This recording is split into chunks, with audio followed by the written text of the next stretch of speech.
Dans cette partie, nous allons nous attacher à préciser la notion de pérennité et de stratégie de retrait. Parlons tout d'abord du niveau de viabilité d'un projet. Il s'agit d'expliquer quels éléments constituent un levier puissant, justifiant ainsi de la pertinence du projet. On peut citer l'exemple suivant.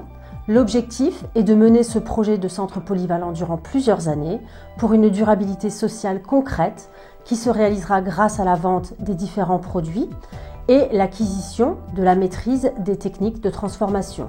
Ce projet constituera un cas d'école pour les villages environnants et assurera une stabilité sociale chez les familles des bénéficiaires. Le projet vise également la durabilité économique, consistant à l'autonomie financière pour le fonctionnement du centre de production et de transformation.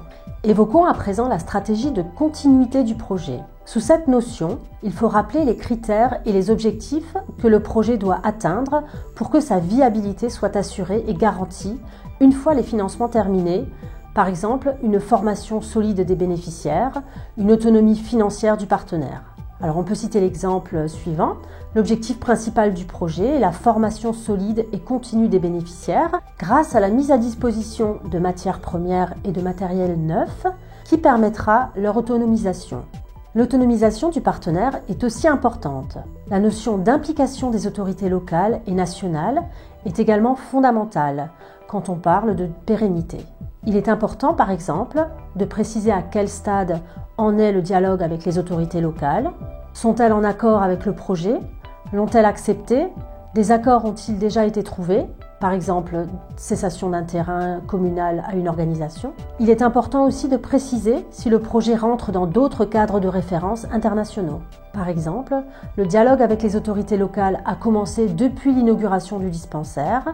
C'est un ancien projet qui a été mis en place par Diapo et PADEM en septembre 2014. Ce dialogue a permis à l'association Diapo de se voir confier par les autorités de la mairie le terrain qui doit abriter le futur centre polyvalent.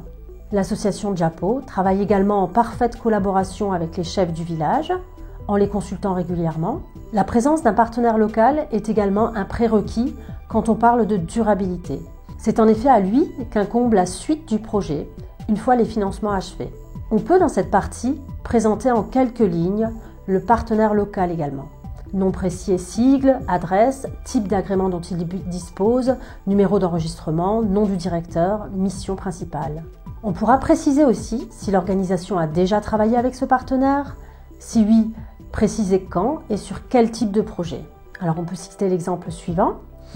Le partenaire local se nomme Diapo Liege Tila. C'est une association à but non lucratif créée le 25 décembre 2005 et reconnue par le ministère de l'Intérieur sénégalais.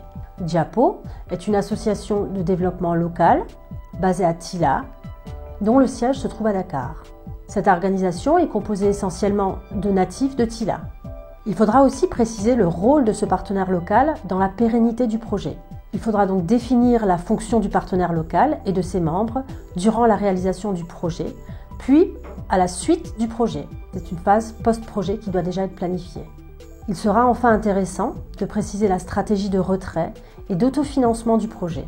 Il faudra donc expliquer comment PADEM pourra, à la fin du projet, se détacher du projet et dans quelle mesure le partenaire local sera alors capable de s'autofinancer et ainsi de garantir la pérennité du projet. Alors on peut citer l'exemple suivant.